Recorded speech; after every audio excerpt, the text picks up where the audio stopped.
Sì, no, allora, ma c'è allora una cordata local come alternativa a quella di Goldman?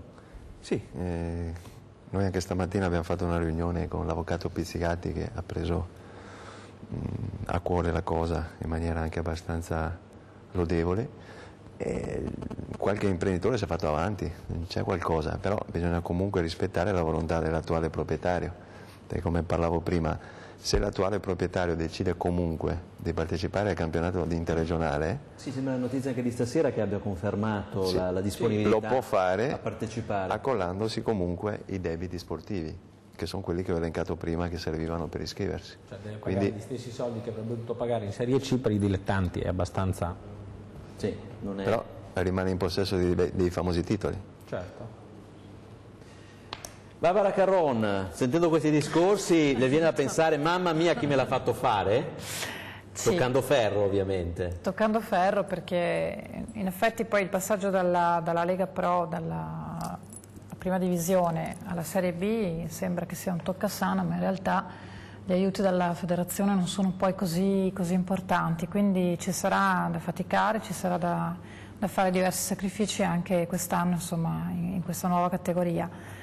La cosa che mi permetto di dire io è che siamo in un momento economicamente critico, però voglio dire una squadra di calcio appartiene a una città, appartiene quindi a tutte le persone che ci vivono in quella città, che in qualche modo ci sono legati per motivi professionali o motivi personali.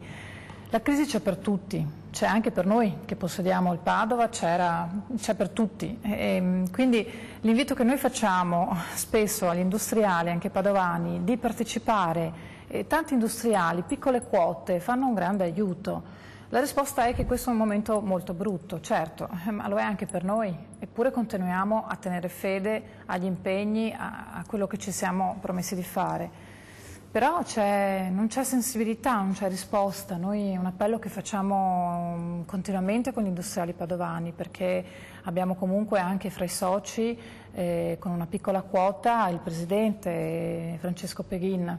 Presidente industriale di Padova. Esatto, e lui dice io lo propongo ogni volta alle riunioni, faccio presente, parlo eccetera, però la risposta è sempre molto negativa.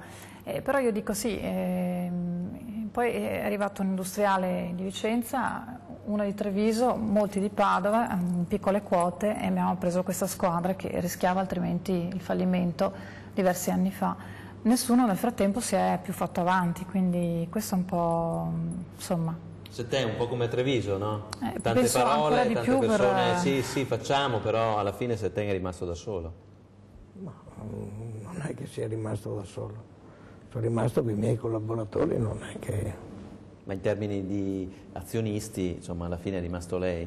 Sì. Tutto l'unico Cireneo a portare la croce. No. Ne parliamo...